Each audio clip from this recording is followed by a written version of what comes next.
Greetings, my friends. I am Gilles Mancillon. I thought I'd make a new video. I'm going to be able to put online my video from tonight on.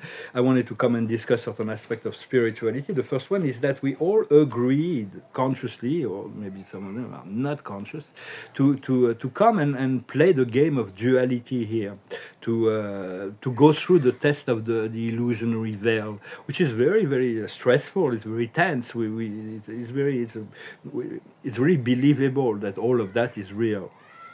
So we came to we our soul did work that on we did all agree to incarnate at this time, but we cannot stay connected if we seek to achieve our ascension. We cannot stay connected to any egregores of suffering.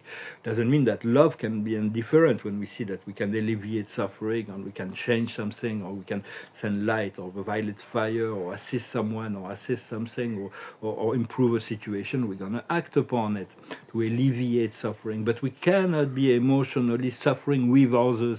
We can feel, sometimes we have no choice but to feel certain suffering, but it's not a good idea to stay entangled in karmic patterns. For in truth, there is only the source energy within ourselves that needs to flow all the time. We need to remove all ego interference from that, and continue to turn on the light. I thank you very much for liking, sharing, commenting, subscribing. I thank you for your donations, and if you want to discuss art or for you want a private session, you can send me an email. So when we move into this enlightenment, we become more adept to work with our own light. We see the light happening through our third eye. We see many things, and then we can turn people on and turn them off. Because when we put our own light into our consciousness goes somewhere, it's like we enlighten someone. We bring our light into their consciousness, and that assists them to see more things. For it's their own I am presence that administer that. But then sometimes we need to retrieve our light to let them be.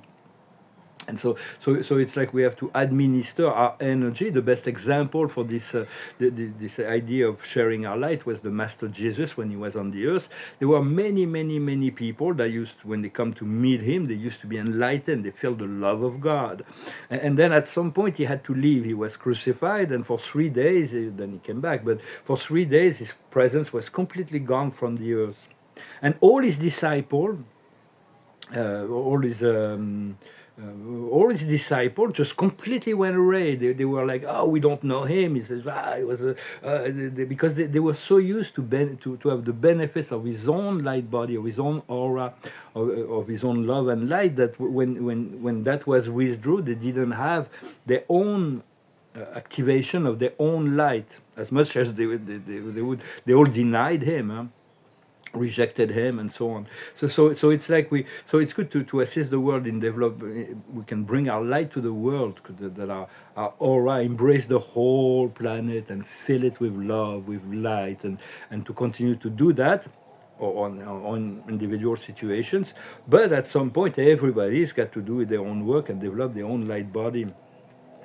For it is completely absurd to be in a system that we are governed by outside forces that are less intelligent than we are. It's like rather than to be governed by the heart. The heart is enough to govern us.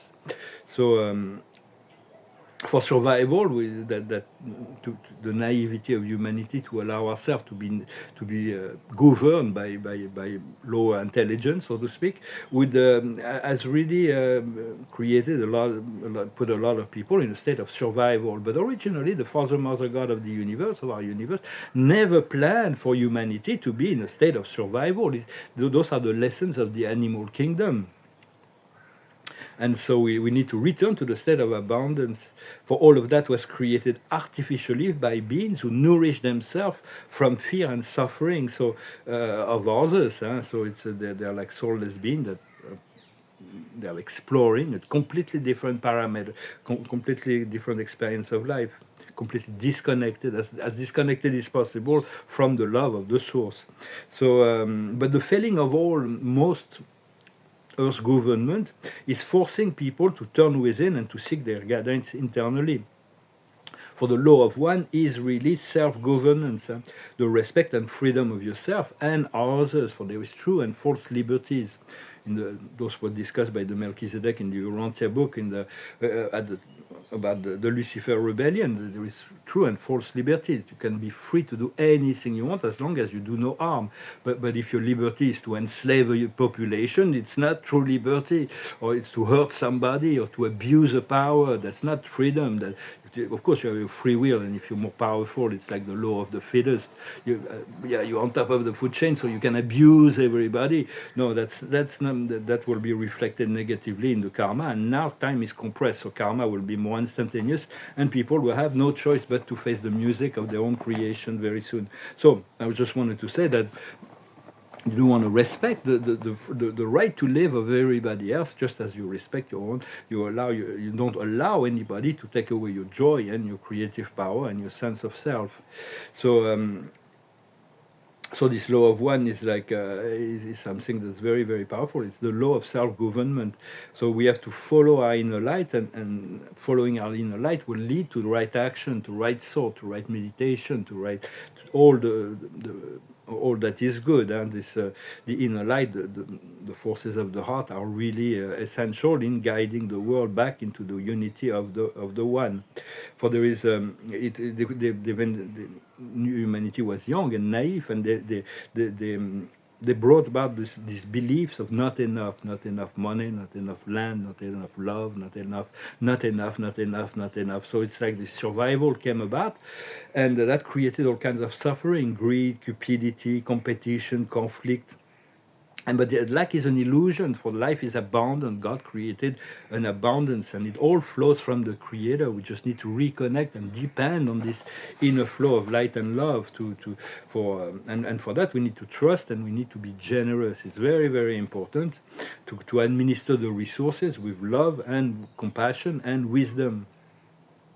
But to seek gods outside of ourselves is really something that created immense suffering. We need to seek God within. There is a model, a divine being, a supreme being that came into this universe once. It will come back, and it's still accessible. Of course, there is higher beings like Adonai or Allah.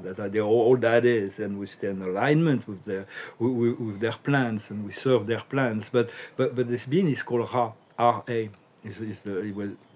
It came from the primordial realm and incarnated into a form, which is something that's quite unique. That the supremacy, the model of royalty and nobility and perfection of divinity was incarnated in form. So we thank him, and he's really a wonderful model. He was a teacher of the law of one, and he became very upset when humanity betrayed him in starting to seek divinity outside of themselves, because he knew that so much suffering when he came into this universe. All the gods of the universe were happy that he actually manifested, because he is such a wonderful presence. And we want to seek to be like him, not to worship him, of course, but to be like to all the models of divinity. We want to seek to resemble the higher form, the truth, the beauty, the goodness. For the universe is built in a concentric ways. There is paradise is concentric reality. There is a paradise of satellite, the seven circuits of the Father, the seven orbs of the Sun, and the seven sphere of the Spirit. Then there is a seven concentric circle of the central universe, ultimate perfection. And then there is a seven super universe of time and space. We're in the seven super universe of Orvonton, and our local universe is named Nebadon. And then there is the cosmic unfolding that's in transcendental universe that are in the process of manifestation on the other realms. And so everything is created from the center. When you look at the creation of life, like a baby, it's like it's created from the center out. Everything is created, everything cast out from the center out. God rules the universe of universes from a still point within the center of infinity. And so God was all at the beginning. He was all and will always be all. But at some point he was all, but there was no growth, there was no evolution. So at some point he had to create another to become more, and then the other serves the one, and the one serves the other. So it's a way to continue to expand, learn, and grow. This manifestation and creation of time and space is an experiment. But sometimes I feel like I'm a lab rat in an experiment, and my soul is like sending me some energies that are so hard to handle, and it's like how much can he take? How much can? Sometimes I feel I'm failing the test because I want to return to the pure realm of spirit and the bliss and the purity of spirit. But sometimes they're sending me certain things that are so and disagreeable and so heavy and impure. But within, maybe it's serving my evolution on a cosmic level, because within the whole that is the one, if I'm going to ascend into this unity of the one, there is the pure and the impure, and so up there that they're able to deal with that, to handle that, because they're not tied to outcome in the physicality as well. But for me, it's been really difficult. And sometimes I feel like maybe you should terminate the experience or bring the rat into like a more pleasant environment, while at the same time making sacred and divine and beautiful revelation of this parallel of future reality that is being revealed for.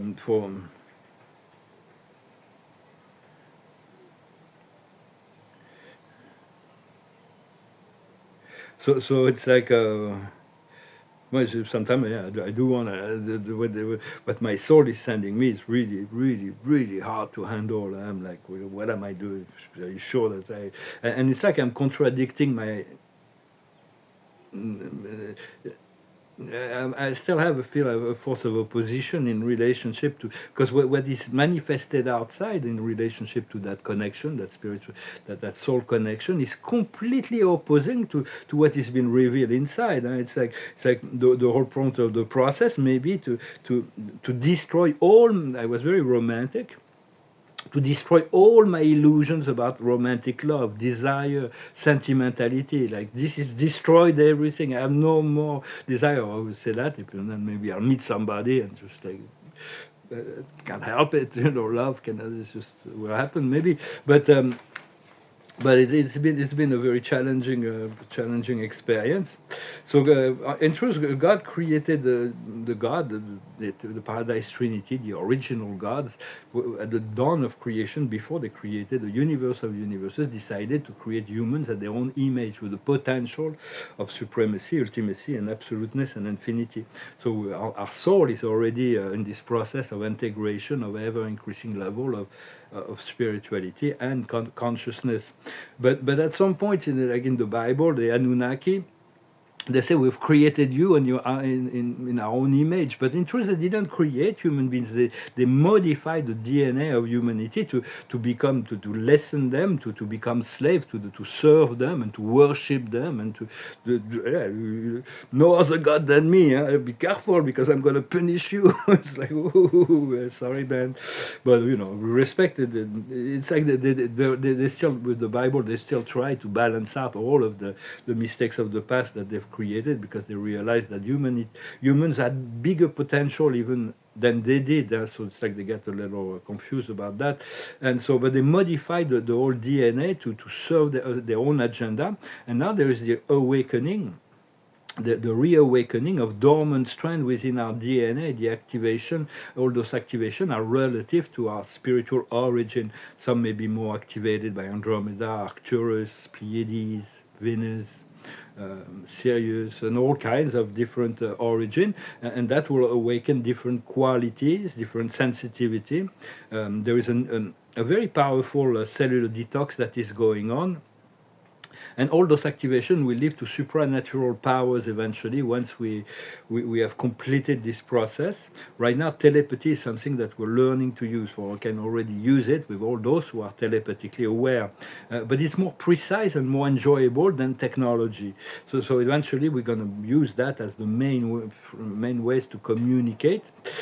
And we cannot lie. We have to be sincere in relationship to communicating. We can already practice telepathy with an ascended master or a guide on Arcturians. Just if you want to care to do that, you said 20 minutes every day, or you work with that. For it's like there is a lot of impure things that are coming up to the picture, and so there is a lot of anger. Anger is a natural response to cosmic injustice. There will always be that. It's like, and that leads to grief. It's like so it's like this anger that has to be is leading us to justice, to the right action, and then the grief has to turn to compassion and forgiveness. So it's important to realize that the intention and the manifestations are coming closer, and all experiences are manifestation of holographic manifestation of consciousness. Everything is about consciousness. Consciousness is the bridge between the higher and the low, between all that is the human and the divine, and consciousness is also the portal within that will allow us to activate as the dormant code activate, and we are able to to be in a receptive mode, to return to our multi-dimensional nature. Well, I hope this message was interesting for you. I thank you very much for not forget to subscribe, for liking, sharing, commenting, and thank you very much for your donations. If you want to talk to me, you can always send me an email. The card of the day, the card of the day is all that shines, and there is all the surface and there is all that is going on within. So the surface doesn't always reflect what's going on within, and all that shine is very blinding. There is all this world, this facade, this veil of illusions. It looks and feels very real when we're incarnated and encapsulated in a physical body, although this is not the reality of the truth of who we truly are. The higher wisdom is, may the truth be. Stay aligned to the truth, your own truth, and speak your truth. Allow your truth, higher truth to come down to guide you from your heart and from above. What we need to understand is the message in the bottle. It's seeing the sign, the synchronicity, to be able to read to read what life is guiding us to. What we need to do is the crossroad. We need to make a choice. There is always a choice. We take a right, we take a left. But if we make the wrong choice, then we can always switch back. Do not be stuck in a way. Just know that you can always change your mind about everything. And the outcome is traversing this buffer zone. It's the fourth dimension. It is between the fifth dimension, the realm of light, and the third dimension. Some people we all becoming cosmic consciousness, but some people will choose to stay in the matrix in order to assist others, and others will completely leave the matrix. You have to find the right balance and allow yourself to be guided by your soul to see whatever is most appropriate for you. Well, I thank you very much. Wish you a wonderful day, and I'll talk to you later. Namaste.